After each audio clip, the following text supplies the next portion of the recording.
Hola, buenas tardes.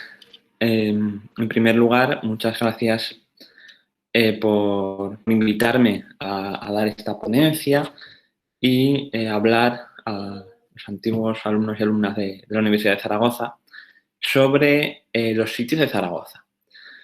En el siguiente rato no vamos a hablar tanto de, de los sucesos, que también, sino que vamos a intentar situarnos en lo que fue la Zaragoza previa a los dos asedios de 1808 y 1809, a esa Zaragoza en guerra y a lo que nos ha quedado después, ese legado material que todavía podemos ver en nuestras calles y el que, por desgracia, ya no podemos observar por la destrucción, ya fuera en la misma guerra por la artillería y minas napoleónicas, ya fuera en los 200 años después por la especulación y la piqueta zaragozana que de tanto patrimonio, por desgracia, nos ha privado.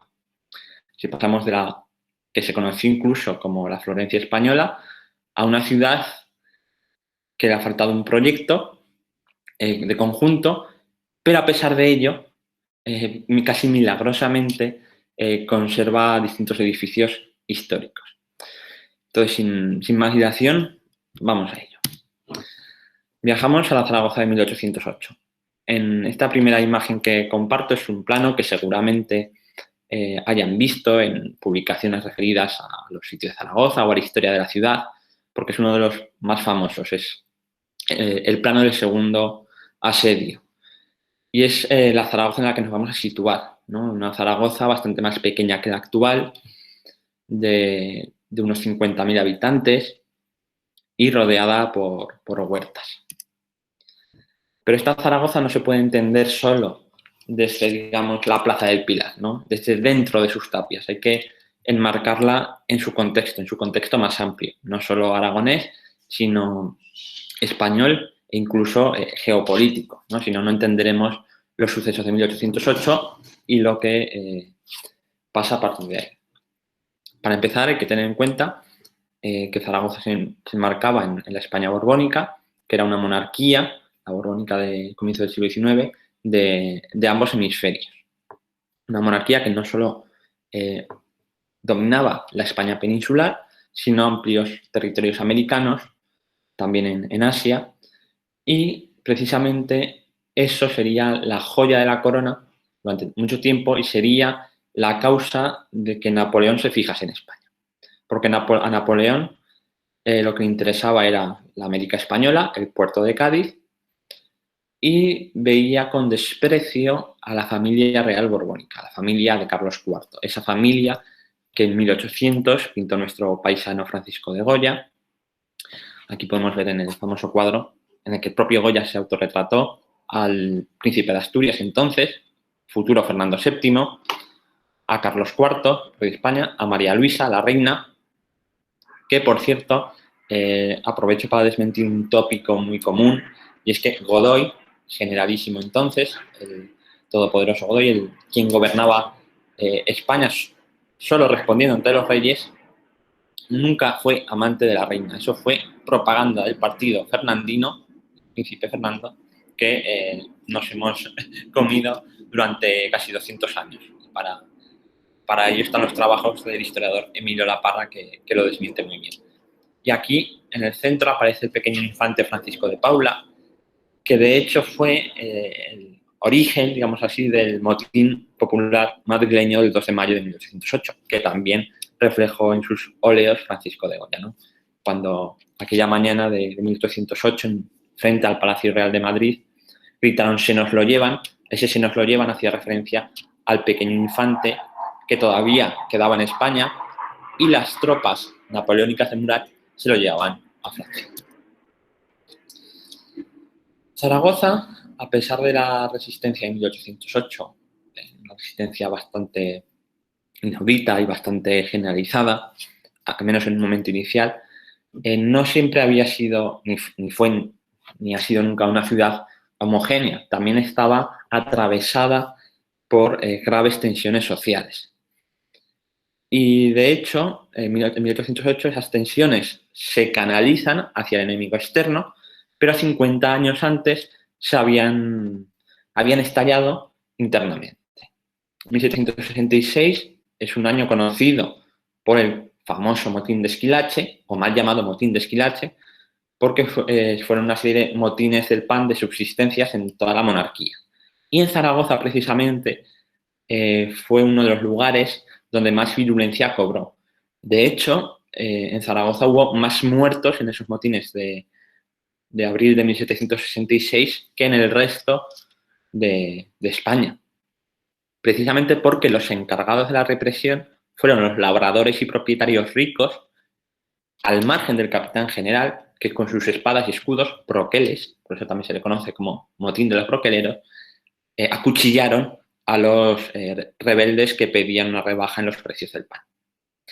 Algunos de esos broqueleros, de esos labradores, estarán ya bastante más mayores en 1808 movilizando a sus redes clientelares contra las tropas napoleónicas.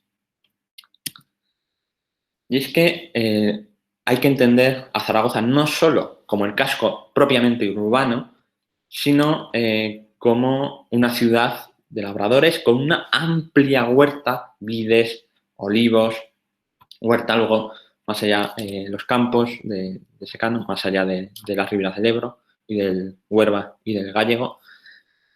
Una ciudad que, a pesar de que tenía un importante comercio, tenía su fundamento en la huerta, en la producción agrícola.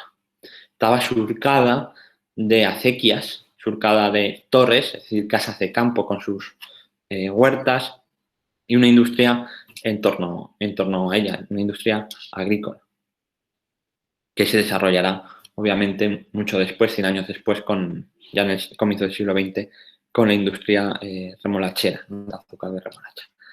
Pero bien, en 1808, al borde del siglo XIX, era vid y olivo fundamentalmente, y los árboles de frutales en torno a las riberas de los ríos.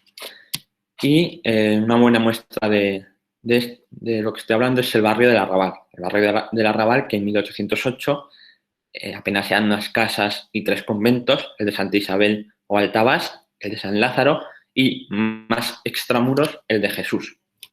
Lo demás eran todo torres y huertas. La más famosa, la torre del arzobispo, en el antiguo camino de Barcelona, hoy avenida Cataluña. Para ver esta situación de Zaragoza es muy útil el plano de 1712, que editó hace unos años la institución Fernando el Católico, con José María Ballestín, y que además se puede consultar online, y recomiendo porque es una auténtica joya ver esa Zaragoza del siglo XVIII, que es la Zaragoza previa a 1808. Si tomamos otro plano, el de 1865, unos años posterior, no solo de Zaragoza, sino de su entorno, se nos presenta la posibilidad de ver la multitud de torres, de casas de campo, que entonces ya no eran solo de la nobleza o de labradores o del arzobispo, sino de la burguesía, en torno a Zaragoza. Y este mapa de 1865, que está en la Biblioteca Virtual de Defensa, nos da buena muestra de esa potencia agraria, ¿no? Todavía pasados los sitios. Una Zaragoza que todavía se estaba recuperando 50 años después de los desastres de la guerra, y todavía no había dado su gran crecimiento más allá de lo que hoy es Paseo María Agustín, el cual daría a finales del siglo XIX y comienzos del XX. Bien, aquí vemos en este mapa, en la margen izquierda, lo he señalado con círculos verdes, todas las torres que se situaban en el Soto de Mezquita, en Juslibol, en el Arrabal en torno al camino de Barcelona, aquí estaría la Torre del Arzobispo, y sobre todo también en los vados entre la Cartuja Baja y Moveda, ¿no? Que había multitud de torres, y alguna de estas incluso fue punto de vigilancia de unos vados del Ebro frente a las tropas napoleónicas. Si en un plano similar, un año después de 1866, nos vamos al sur de la ciudad, entre el canal imperial, el río Huerva, Torrero y la propia ciudad, Paseo María Agustín, estaría aquí, vemos también señalado en verde la enorme cantidad de torres de casas de campo que había, muchas de las cuales ya estaban en 1808. Y de hecho, nos ha quedado en la toponimia una calle de Zaragoza, el Camino a las Torres, que estaría por aquí, precisamente porque hasta hace no muchas décadas, incluso ya entrado el siglo XX, todavía era una zona sin urbanizar con esas torres de campo, esas acequias y esas huertas. En el barrio rural de Juslibol se mantiene en pie la Torre Genoveva, que ya estaba en 1808. De hecho, hay avanzadillas españolas que observaban el avance del enemigo y lo intentaron detener en julio de 1808 y el 21 de diciembre de 1808, el primer y segundo sitio. Y allí está precisamente la Torre Genoveva, que está catalogada por el ayuntamiento con su interés arquitectónico.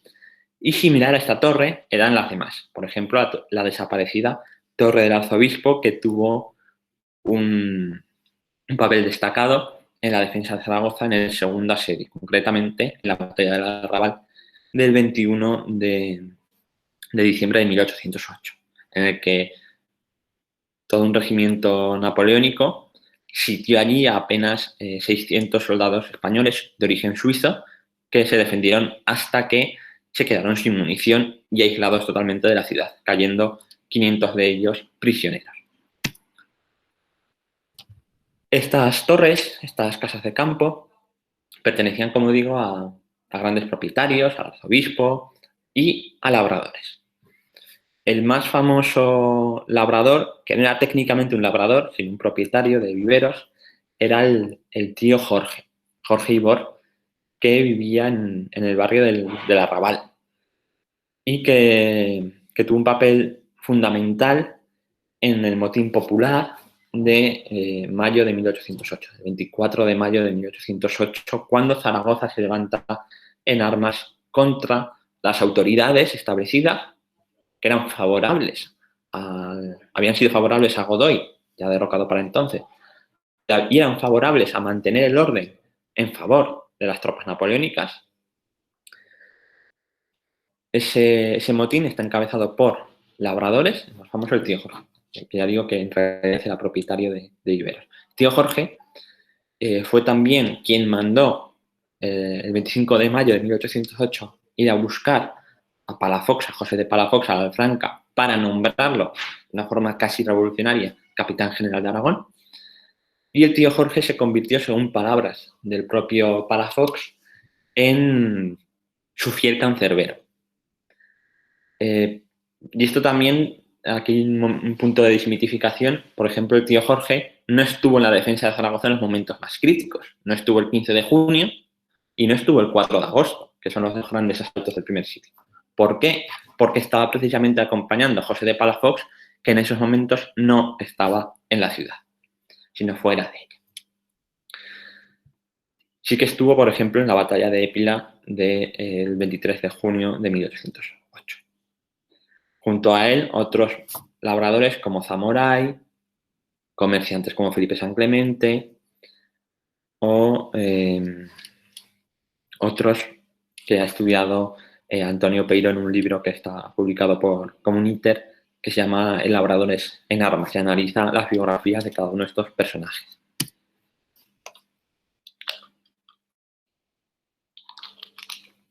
Además de una ciudad agraria de labradores, Zaragoza era una ciudad muy religiosa, como no podía ser de otra manera en la monarquía católica, que se había erigido como paladín de la cristiandad católica en la Edad Moderna. Y a comienzos del siglo XIX tenía numerosos edificios religiosos, una cincuentena, con conventos, intramuros, extramuros, numerosas parroquias y las dos catedrales desde el siglo XVII, ¿no? Que eran la Basílica del Pilar y la Catedral de San Salvador, o Seo de San Salvador, que es la original Catedral de Zaragoza. Y esto se ve muy bien en las vistas que hay de la ciudad, tanto desde la ribera izquierda del Ebro, desde el Arrabal, en este famoso cuadro del siglo XVII, de mediados del siglo XVII, que se ve desde el arrabal del Puente de Piedra, los distintos palacetes de la nobleza, las casas de la Diputación, Palacio Arzobispal, Puerta del Ángel, la Lonja. Aquí estaba todavía el pilar mudéjar, no se había iniciado el pilar barroco que conocemos hoy. Tampoco estaba la torre de San Salvador, que se construye en 1700 por Contini. Pero sí que se ven, por ejemplo, la Torre Nueva, demolida, por desgracia, en 1892-93, o la Torre de San Pablo, todavía en pie. En esta vista central que comparto, que es una vista de 1808 del bombardeo de la ciudad en el primer asedio del verano de 1808, del 15 de junio al 14 de agosto, se ven las distintas torres, que además se señalan con letras, desde la torre de San Pablo, la torre del convento de la Victoria, la torre del convento de San Francisco, que se situaba en la actual Plaza de España y que sobrevivió incluso al segundo sitio. En el convento de San Francisco quedó totalmente arrasado por las minas napoleónicas, la torre sobrevivió y se derribó después. Entonces, quien se acercase a Zaragoza, las propias tropas napoleónicas que se acercaron el 15 de junio a Zaragoza, lo que verían era una ciudad rodeada por tapias, por huertas y casas de campo, por torres, y en el interior se alzaban orgullosas numerosas torres de estilo mudéjar, renacentistas y barrocas.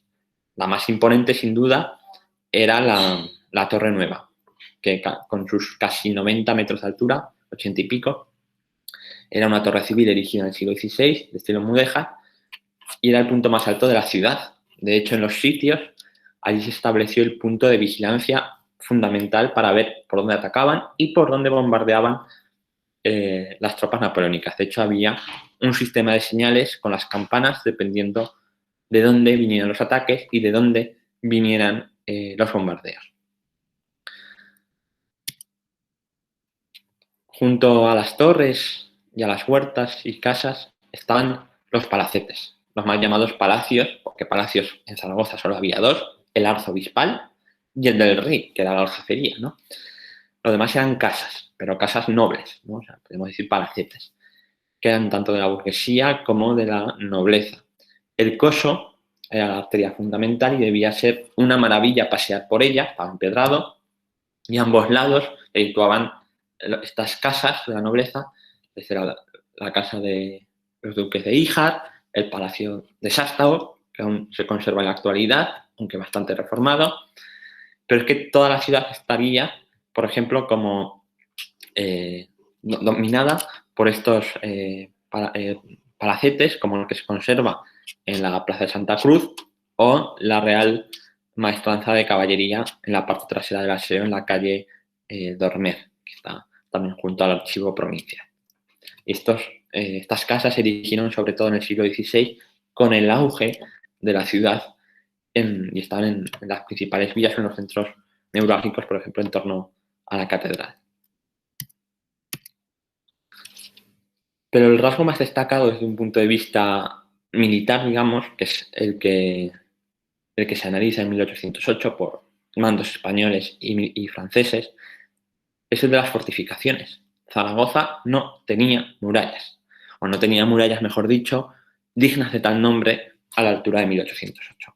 Y lo que desde luego no tenía eran fortificaciones abarrotadas, es decir, tipo la ciudadela de Jaca, para entendernos, que eran las fortificaciones modernas capaces de resistir un asedio con artillería en la época.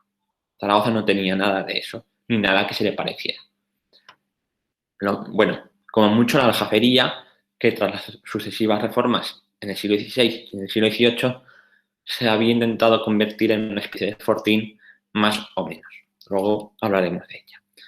Pero rodeando a Zaragoza lo que había eran tapias de conventos, tapias de torres como la Torre del Pino, en el ángulo junto a la Puerta de Santa Engracia, que servían más para evitar el paso de carros y caballerías y que éstas tuvieran que pasar por una de las puertas, de las 12 puertas que flanqueaban la ciudad y pagar así que tener una idea defensiva, que no, en absoluto.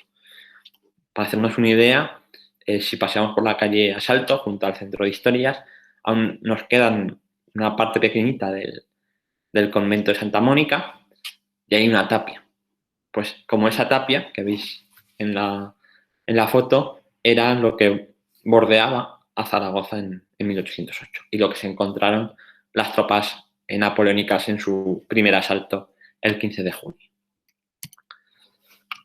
Cierto es que existía en el perímetro de Zaragoza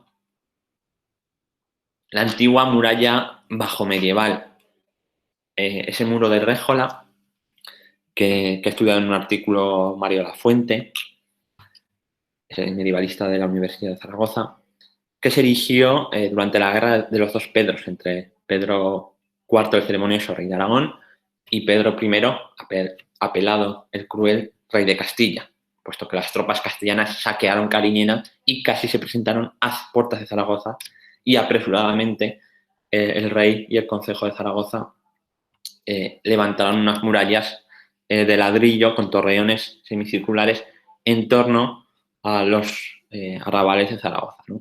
Porque entonces solo existía la muralla romana, ¿no? Que ya había quedado dentro de la ciudad. Esta muralla de Réjola, bajo medieval, en teoría, muy en teoría, existía en 1808.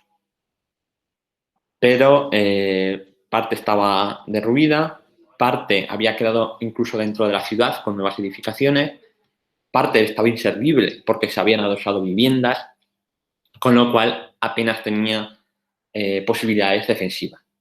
Y aunque hubiese estado como tal estaba en el siglo XIV, poco podía hacer frente a la artillería moderna. Y de hecho, en la actualidad podemos ver cómo era en la calle Alonso V, ¿no? Junto al Puente de Hierro y calle Asalto. Sobre plano de 1808, del primer asedio, ¿qué murallas había en Zaragoza? ¿Qué fortificaciones había? Pues la aljafería, extramuros, del muro de Réjola, de ese muro bajo medieval del que estamos hablando, lo señalo en rojo, estaría desde la calle Alonso V y toda la calle Asalto, parte tras la huerta de Santa Engracia y una pequeña parte en malas condiciones entre la Casa de Misericordia, hoy edificio Pignatelli, sede de la DGA en San Juan Agustín, y lo que era entonces el Hospital de Convalecientes, actualmente Hospital Provincial. Eso es lo que quedaba de ese muro de 1300, en torno a 1360. Y luego las murallas romanas. Quedaban las que podemos ver hoy, en lo que hoy es César Augusto, pero que tenía adosadas casas junto a la plaza del mercado, y la que se encontraba, que esa sí que estaba más o menos, junto al convento del Sepulcro, que todavía se ve junto al Puente de Hierro. El resto de la muralla romana iba por el coso y ya no existía como tal en 1808. Con lo cual, con una muralla a trozos, la ciudad era totalmente indefendible frente a la artillería moderna y frente a un asalto directo incluso a la altura de 1808. Por eso nadie, absolutamente nadie, daba, si me permiten la expresión, daba un duro porque Zaragoza pudiera ofrecer ninguna resistencia seria a las tropas napoleónicas en 1808. Sin embargo, la historia discurre por unos caminos que nadie puede prever.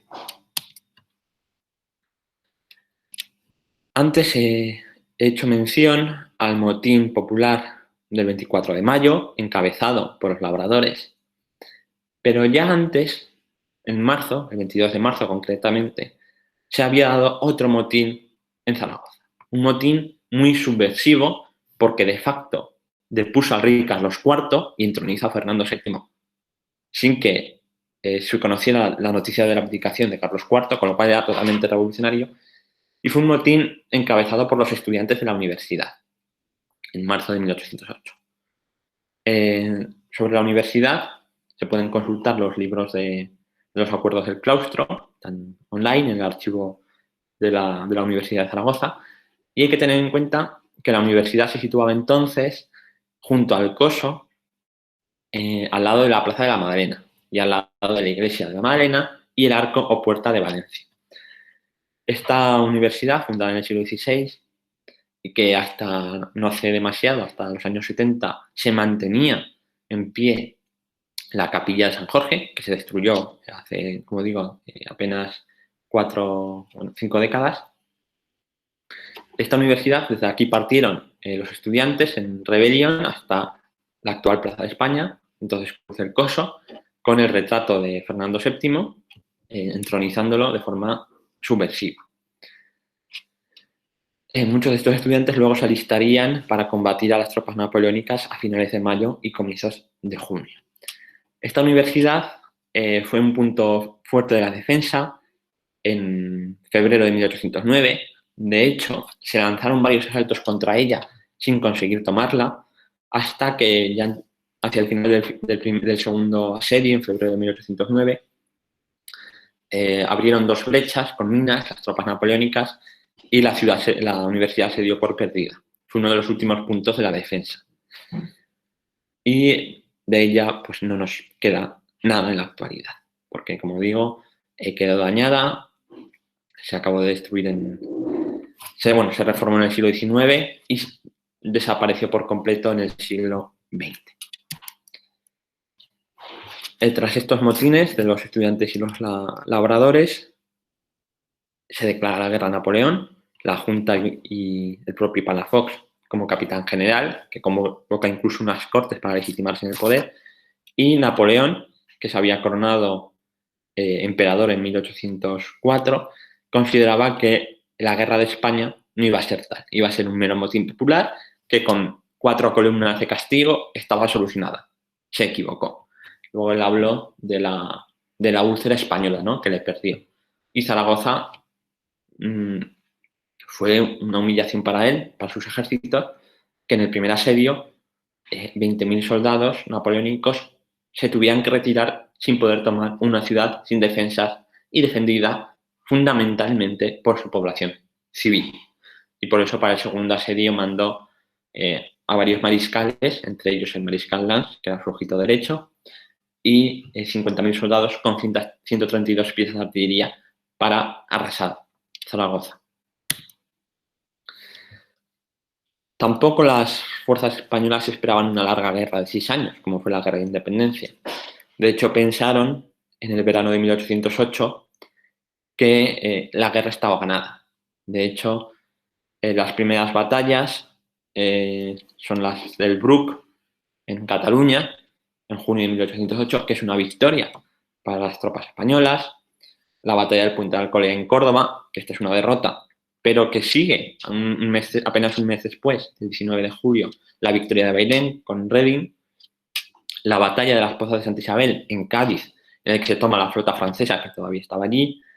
O en junio también la victoria frente a los muros de Valencia, en el que las tropas napoleónicas se tienen que derrotar. Y para acabar el verano, la victoria en el primer asedio de Zaragoza. Las tropas napoleónicas se repliegan hacia Navarra y hacia Cataluña.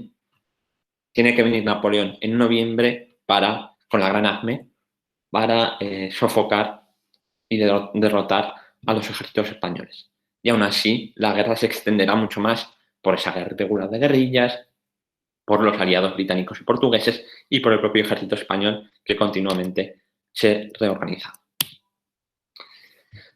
Cuando al principio de la ponencia decía que Zaragoza y los sitios no se entienden solo desde la Plaza del Pilar, me refería también a que la primera defensa de Zaragoza se articuló en torno a la Ribera del Ebro, en torno a Tudela, Mayén y Alagón, porque son las 3 batallas campales que da el recién formado e improvisado ejército de Aragón en junio de 1808 y que son sucesivas derrotas de este ejército, que sin embargo le sirvieron para ganar experiencia de combate. Tudela es el 8 de junio de 1808, Luis de Palafox, hermano mayor del Palafox famoso, era marqués de Lazán, es derrotado en Tudela.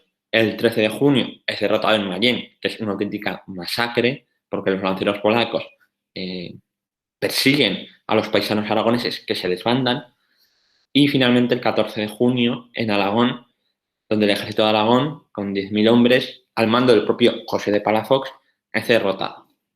Y tras ello, la segunda línea de defensa de Zaragoza. Una vez perdidas las batallas campales, la primera línea, digamos así, de la ciudad propiamente dicha es el Canal Imperial. El Canal Imperial, acabado en el siglo XVIII, tenía 2 puntos cercanos a Zaragoza que se convierten tanto en el primer asedio como en el segundo como esa primera línea exterior de defensa, ¿no?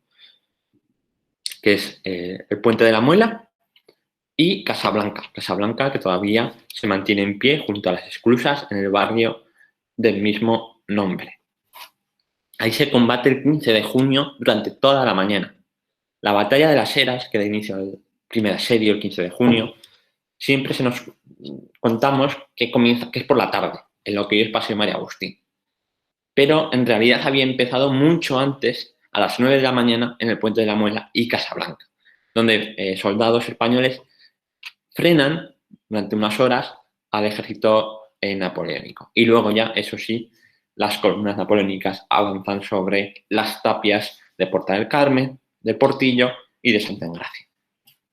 En Casablanca también se combatirá el 21 de diciembre de 1808 y en Casablanca también será el lugar donde el 21 de febrero de 1809 se firme la capitulación de la ciudad entre el mariscal Lanz y la Junta de Zaragoza. En este plano de 1866 podemos ver todavía Zaragoza circunscrita a las tapias de 1808, todavía no había dado el salto, todavía no había crecido tanto como a la población anterior de 1808, porque hay que recordar, Zaragoza tenía 50.000 habitantes, pasa a apenas 15.000 en 1809 y hasta finales del siglo XIX no supera otra vez los 50.000 habitantes y ya a comienzos del siglo XX da el boom con la migración también rural y supera los 100.000.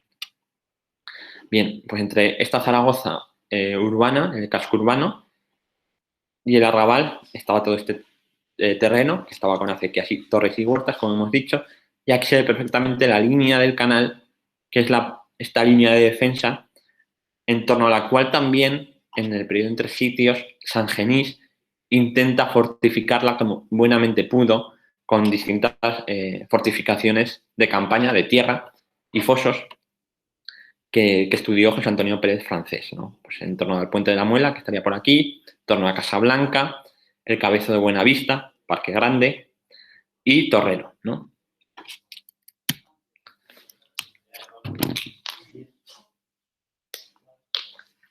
La batalla de las Heras, 15 de junio de 1808, es la que, como digo, da origen al primer sitio y es un asalto directo de las tropas napoleónicas. Primero se combate en el canal y luego 3 columnas intentan asaltar Zaragoza.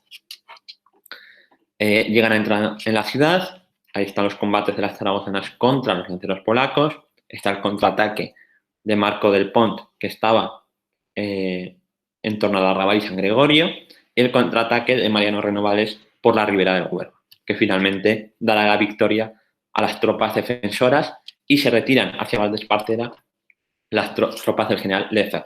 Palafox no estaba en Zaragoza, había salido de ella con su estado mayor y buena parte de las tropas profesionales para continuar la guerra en el resto de Aragón, pensando que Zaragoza estaba perdida. Esa batalla tuvo como principal escenario el actual Paseo María Agustín, que tiene el nombre también de una de las mujeres que combatieron aquel día, que es María Agustín, que llevaba suministros a los combatientes y fue herida en el cuello por una bala. El papel de las mujeres es fundamental en los sitios. Y en esta vista de la batalla de las Heras, esto sería precisamente Paseo María Agustín, y es el grado de Gálvez y Brambila. Al fondo se ve la aljafería, de la que hablaremos después. Aquí estarían las tapias de la ciudad y esto sería la zona de las Heras del Rey y más allá las huertas de Zaragoza. El episodio de los sitios de Zaragoza, que fueron 2, el del verano de 1808 y el del invierno de 1808 y 1809, se podría definir como una guerra total.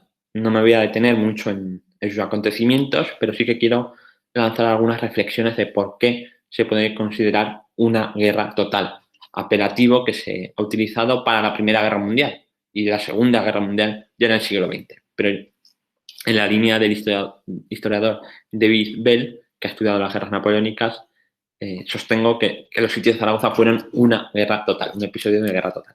Por la amplia movilización, se movilizó a todo el mundo, se hizo una leva en masa para todos los hombres de 16 a 40 años y además se movilizó la población civil, que fue combatiente y fue objetivo de guerra. La ciudad de Zaragoza fue bombardeada intensamente sin ser plaza militar y fue bombardeada también su interior. Y ahí está el bombardeo del hospital incluso el 4 de agosto de 1808. Además, las bajas fueron terribles, las bajas en combate, en torno a un 30% por cada bando. Y a eso sumamos las consecuencias de la guerra, la muerte que supuso entre bajas en combate, bajas a posteriori en los hospitales y los enfermos de la epidemia de tifus, que arrojan unos saldos realmente terroríficos de 64.000 personas muertas en el segundo asedio, que es una auténtica barbaridad. Hay que tener en cuenta también que en la Zaragoza del segundo asedio había dentro 100.000 personas entre ejércitos españoles, población y vecinos refugiados de todos los pueblos de alrededor y de la ribera del Ebro que huían de los saqueos napoleónicos. Y eso se suman las bajas francesas que también fueron contundentes. Por avanzar, ¿qué nos queda hoy de la Zaragoza de los sitios? ¿No? De la Puerta Sancho y baterías que se construyó al lado. Aquí la vemos en un grabado de Gálvez y Brambila, con Mariano Renovales en el centro. Solo nos queda un mural junto a la Plaza Europa, un mural de la Puerta Sancho y uno de los hitos del ayuntamiento que nos recuerdan que allí estuvo esa puerta y batería de Sancho. La aljafería la mantenemos, además tuvo una importante restauración, pero es una aljafería bastante distorsionada de lo que fue la aljafería de los sitios. De hecho, si queremos hacernos una idea aproximada de cómo era la aljafería de 1808, no nos tenemos que ir a la fachada principal con esos torreones andalusíes, sino a la fachada posterior, que es la del siglo XIX, que se asemeja más a la aljafería de los sitios, ¿no? Que es que tenía su foso y sus 4 baluartes y su rebellín. Aquí en las imágenes de Gálvez y Brambila y en el plano nos podemos hacer una idea de cómo era esta aljafería de los sitios, que fue uno de los primeros puntos en ser bombardeados intensamente, por cierto, el 1 de julio de 1808. Y hay descripciones muy detalladas de cómo los daños que sufrió y de las bajas que supuso. La aljafería estaba reformada en el siglo XVI y siglo XVIII, primero por Felipe II y luego por Felipe V, con un foso, con 4 baluartes en sus esquinas y un rebellín en su entrada. Y tenía este aspecto, había sido cuartel y depósito de armas durante el siglo XVIII, también prisión, había sido sede de la Inquisición zaragozana y, como podéis ver, aquí estaría la Torre del Trovador, aquí los baluartes y está la fachada principal, nada que ver con esos torreones andalusíes. Junto a la aljafería, el Portillo, la Plaza del Portillo, con la iglesia donde están enterradas la mayoría de las heroínas de los sitios. Y se erigió un monumento en 1908 a Agustina de Aragón. Es uno de esos lugares de memoria de los sitios que se conservan en la ciudad. Y recuerda sobre todo la acción de Agustina de Aragón, o mejor dicho, Agustina Zaragoza y Domènech, joven natural de Barcelona, que el 2 de julio de 1808 disparó un cañón de 24 libras contra una columna napoleónica que pretendía asaltar la ciudad por la Puerta del Portillo. Aquí en grabado Qué valor de Francisco de Goya. Pero aquí cabe reflexionar también por qué Agustina de Aragón es la más famosa. Si hubo multitud de mujeres combatientes que hicieron lo mismo que Agustina.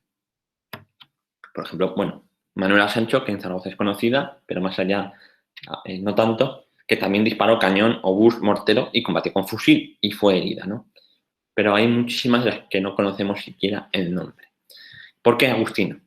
Pues básicamente, rápido, porque José de Palafox apareció allí justo después de que Agustina disparase el cañón y la condecoró in situ. Y eso le vino muy bien a Palafox para propaganda de Zaragoza y personal. Entonces, como estaba Palafox, y Palafox fue durante mucho tiempo quien autorizaba lo que se contaba de los sitios de Zaragoza, Agustina tuvo mucha más relevancia, porque él la vio, él la condecoró, él estaba allí.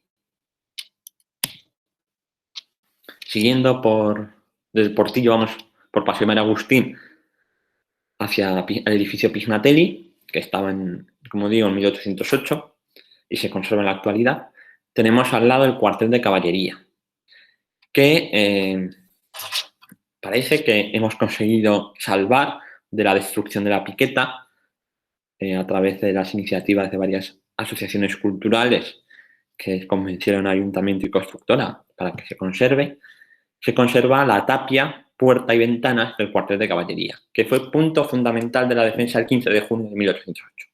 Allí, junto a esta puerta, que se ve todavía frente a Aberli, se colocó un cañón por parte de los paisanos, que fue rápidamente tomado por las tropas napoleónicas, que entraron por esta puerta a Zaragoza y entraron 3 veces y 3 veces fueron rechazados dentro de las estancias del cuartel de caballería por los paisanos de San Pablo y el brigadier de caballería Viana.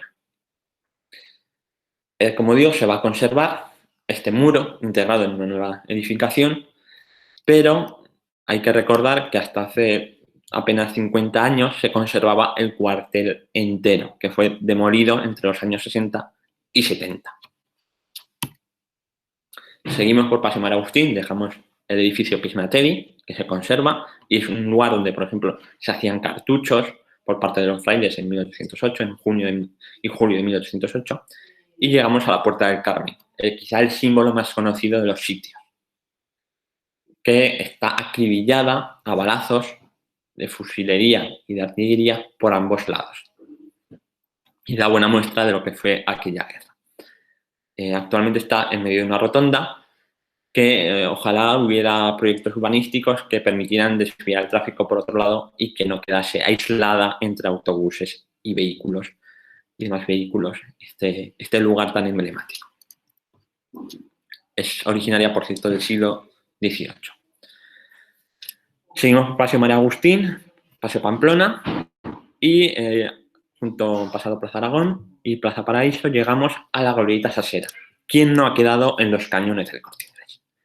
Pues esos cañones no están ahí porque sí, sino que recuerdan al Reducto del Pilar, que es una obra de fortificación erigida por San Genis entre el primer y el segundo asedio para defender el puente sobre el Huerva y la entrada hacia la Puerta de Santa Engracia. Este reducto no tenía unos cañoncitos como los que vemos, sino cañones de asedio, 8 cañones de asedio bastante más grandes. Esta defensa del reducto inconquistable de Nuestra Señora del Pilar fue reflejada en un cuadro de finales del siglo XIX, un cuadro que podemos ver en el Museo Provincial, en la Plaza de los Sitios. Un cuadro muy alegórico, ¿no? Es una defensa muy idealizada. Tenemos a los soldados profesionales, a los paisanos, al capitán caído, a las mujeres, a los frailes y la bandera negra del Pilar no se rinde. Todo muy alegórico. Si vamos a las fuentes, lo que nos dicen literalmente es que aquello fue, y utilizan esta palabra, una carnicería. Fue finalmente tomado el 15 de enero de 1809, cuando ya era un montón de polvo y ruinas. Y muerte y desolación, básicamente. Sobre el plano de 1809, aquí se ve cómo era el reducto. Estaba junto a la Torre del Pino y convento y Puerta de Santa Engracia. Es el río Huerva. Para hacernos una idea rápida, con Google Maps, aquí está el Corte Inglés, aquí Paseo Constitución y Gran Vía, que por debajo va el río Huerva, aunque no nos acordemos. Pues aquí estaba eso, el reducto, Torre del Pino, Puerta de Santa Engracia y Monasterio de Santa Engracia. Tenía unas dimensiones importantes el reducto, pero era de tierra, ladrillo, con un foso delante y poco más. Plaza de los Sitios, continuamos, dejamos Solitas Sesera, vamos por Constitución, Plaza de los Sitios. Un lugar de memoria con el monumento de Agustín Querol, erigido para el centenario de 1908, un monumento bastante alegórico, arriba la ciudad de Zaragoza con una mujer y en torno a él distintas escenas con las mujeres arrastrando un cañón, Palafox, la Virgen del Pilar, los paisanos del Arrabal, etc. Da para una ponencia en sí sobre este monumento. Si nos vamos al centro de la ciudad, en Plaza de España, apenas reconoceremos lo que fue. Ahí estaba el Hospital de Nuestra Señora de Gracia, estaba el Convento de San Francisco, el Arco Cinegia, pero no vemos nada. En cambio, si entramos en la Diputación Provincial, por la calle 5 de Marzo, a la derecha veremos un muro que se restauró hace unos años. Un muro con arcos apuntados góticos y eso corresponde a parte del antiguo convento de San Francisco situado en esa plaza de España y que fue volado por los aires con una mina de 3.000 kilos de pólvora el 10 de febrero de 1809. Y aquello fue como un auténtico terremoto. Las descripciones son dantescas. De hecho, Lejeune, que es un oficial francés de ingenieros, dice que tras la explosión, como se voló el convento con sus defensores dentro, caían pedazos humanos, llovían pedazos humanos. Fue realmente terrible, ¿no? Pues ese muro es el convento de San Francisco. Aquí lo vemos sobre el mapa del plano de 1712, toda la superficie que abarcaba, que era enorme. Y aquí lo vemos en el grabado de Gálvez y Brambila sobre el coso. Vemos que el convento de San Francisco es lo que señalo en rojo. Esto es la torre de la iglesia, la entrada al monasterio. Y estaba eso junto al Hospital de Gracia, junto al coso y junto a la cruz del coso, que volaron también los franceses a cañonazos. Cerca tenemos la calle Felipe San Clemente, que nos evoca también a episodios de 1808 y 1809. Felipe San Clemente, cuyo busto se puso en 2009 con la escarapela roja, símbolo del levantamiento zaragozano, fue uno de aquellos líderes populares. Tiene calle y también en ese lugar se colocó una placa a Bruno Lacoste, que era jefe de ingenieros francés y amigo personal de Napoleón, al que le dieron un tiro en la cabeza y murió a consecuencia de las heridas poco después, el 1 de febrero de 1809, mientras dirigía el asalto a la ciudad.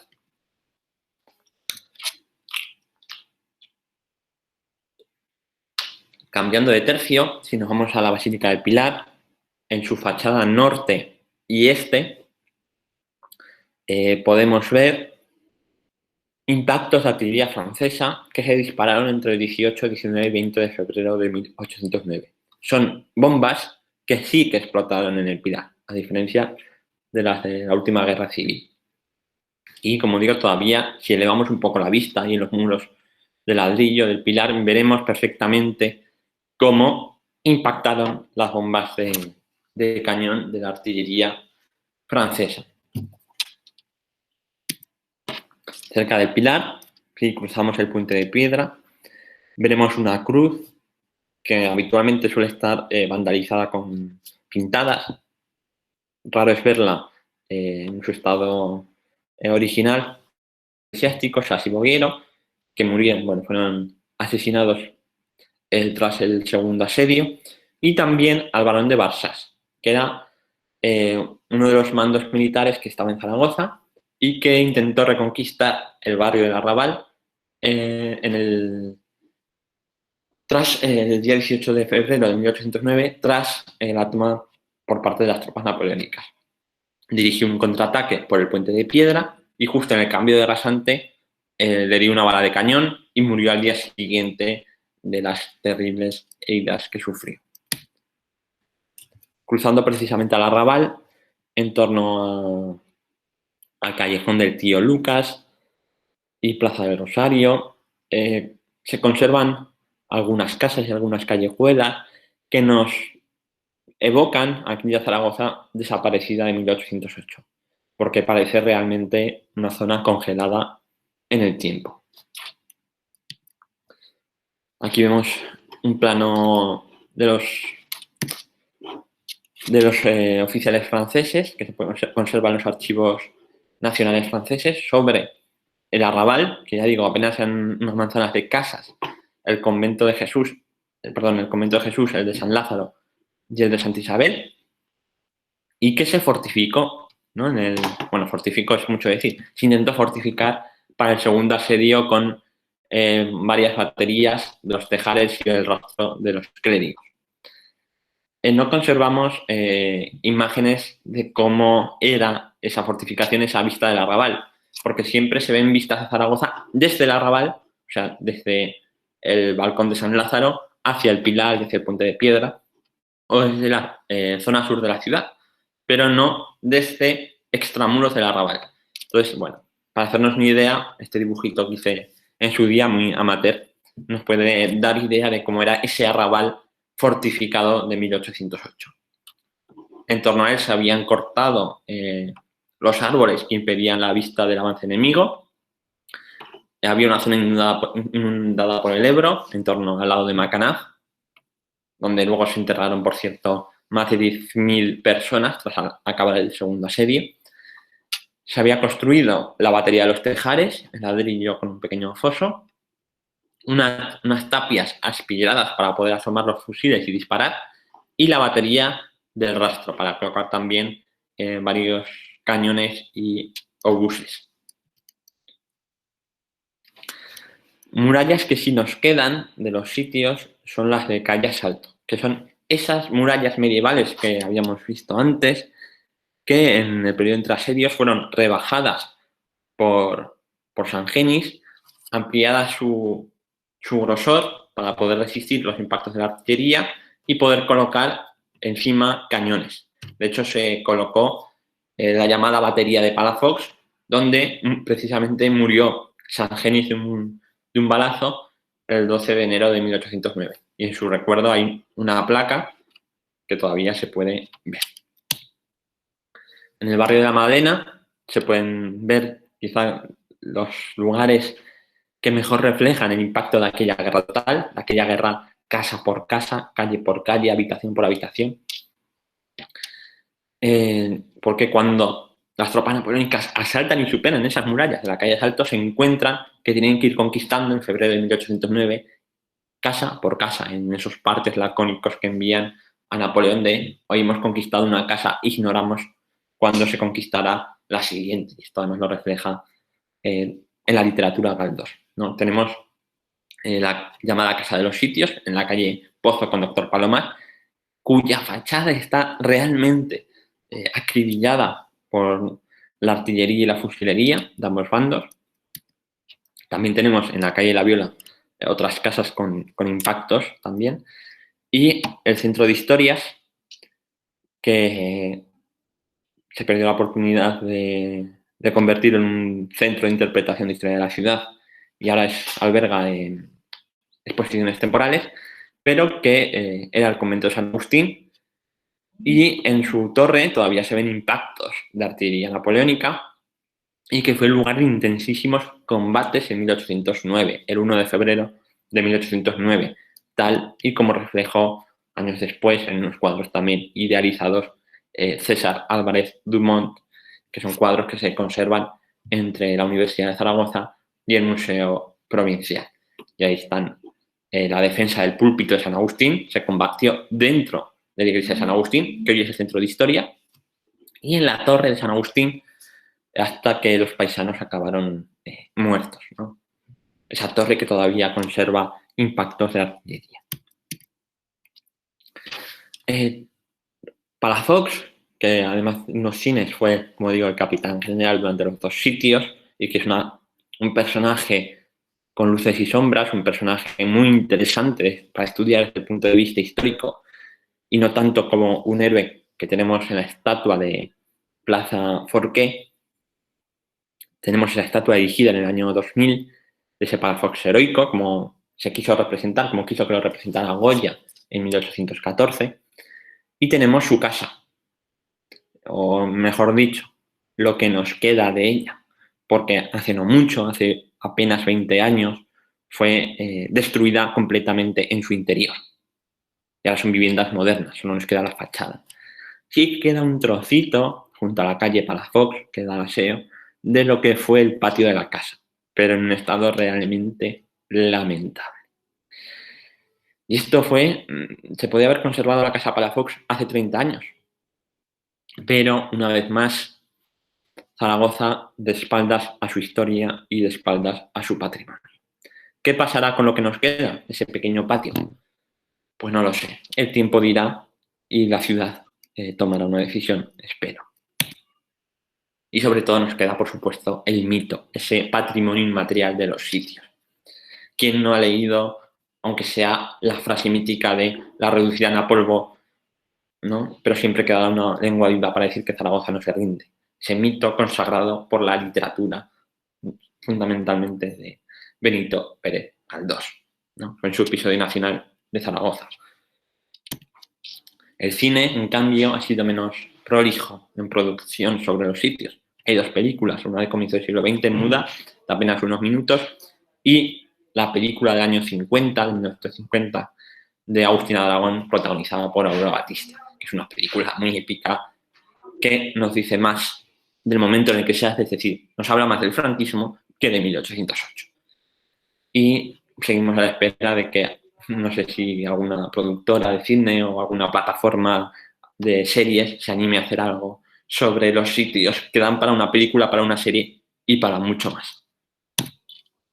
También tenemos las recreaciones históricas que organiza Voluntarios Aragón, que tienen bastante rigor en el ámbito material, intentan mostrar de una forma didáctica lo que fue 1808 y que, por ejemplo, si va a hacer la última en 2020 y está dichosa pandemia, también se la llevó por delante y esperamos que pronto se puedan volver a hacer algunas recreaciones para explicar de una forma visual lo que fueron los sitios de Zaragoza. También en este 2021 estamos en el cumpleaños de Goya, que cumple 275 años, nació en 1746, y Goya supo como nadie reflejar los desastres de la guerra, muchos de los cuales se vieron en los sitios. Y de hecho Goya fue llamado por Palafox y vino a Zaragoza en el otoño de 1808. Entonces, mucho yo lo vi, que pone sus grabados, pudo verlo en la Zaragoza damnificada por el primer asedio. En fin, para ir acabando, reflexionar sobre ese patrimonio inmaterial que tenemos, que es la historia de los sitios de Zaragoza, que impactaron mucho en su momento, ese mito que se ha construido. Yo digo que a los héroes hay que bajarlos del pedestal para entenderlos, y también ver a esa gente de 1808 y 1809 como personas de carne y hueso, no como héroes, porque unos en un momento dado huyeron, otros combatieron, unos combatieron y luego huyeron, unos huyeron y luego combatieron, tomaron decisiones en unas condiciones realmente extremas que nadie nos queremos ver en ellas. Y luego nos queda el patrimonio, que hemos visto parte del que nos queda, pero tenemos que seguir luchando por conservarlo, lo que nos queda, y por recuperarlo, ¿no? Ayer, hoy, siempre, a Zaragoza la defiende su gente, ¿no? Que era el lema del bicentenario de los sitios. Y de hecho, en este sencillo plano que hice rápidamente, se ve lo que destruyeron los franceses. Que muchas veces decimos, no, esto lo destruyeron los franceses. Y dicen, sí, y lo que se destruyó después es tanto o más, ¿no? En los 2 asedios quedó muy dañado por las tropas napoleónicas, digamos, el barrio de Santa Engracia, que actualmente es el Paseo de Independencia, para entendernos, y el barrio de la Magdalena y el Arrabal. Pero lo que era el barrio del Carmen y todos los destrozos del casco histórico que había sido romano son posteriores. La Torre Nueva se destruyó después, la universidad se destruyó después, el cuartel de caballería se destruyó después. Cuando se abrió Conde Aranda, calle Alfonso o San Vicente de Paúl, en el siglo XX, bueno, calle Alfonso en el siglo XIX ya, se destruyó multitud de patrimonio. En la Plaza San Pedro Nolasco también se destruyó en la década de 1960. La Plaza del Pilar, eso fue una bestialidad en la década de 1940. Se arrasaron iglesias, palacetes y manzanas de casas. O el Coso a ambos lados tenía casas y casonas de la nobleza y burguesía, de la Edad Moderna y del siglo XIX. Y eso fue arrasado. El Coso hace unas décadas. Algunos edificios se perdieron en los años 70 y 80. O sea, hay que ser conscientes de lo que se ha perdido y de todavía lo que tenemos que conservar y luchar por conservar. Y ya acabo. ¿Qué leer? Pues tenemos editadas muchas fuentes primarias, diarios de los sitios, franceses, Casa Mayor, polacos, ingleses, con Vaughan. La institución del Católico ha hecho una labor inmensa, con Mitter también. La Asociación de los Sitios ha publicado mucho y bueno, queda mal, pero igual queda un poco mal, pero momento Paco Umbral. También tengo un libro sobre el tema que pueden leer si quieren y si no, no. Pero si lo leen, espero que les guste y que me pueden decir cualquier cosa, pueden contactar conmigo por redes sociales. En fin, espero que les haya gustado este paseo virtual por la Zaragoza que fue y que es y la que podría haber sido también. Y que cuando pasen por las calles de la ciudad, hacen la vista a veces o se paren y digan, aquí pasó esto o lo otro, hubo combates en los sitios, esto nos queda y esto hay que luchar porque se conserve. Muchas gracias a Graluz por la invitación, muchas gracias a ustedes por escuchar y nada, espero que en algún momento dejemos atrás las pantallas y podamos retomar la normalidad y hacer estas cosas presencialmente e incluso visitar in situ esta Zaragoza y que el paseo no sea solo virtual,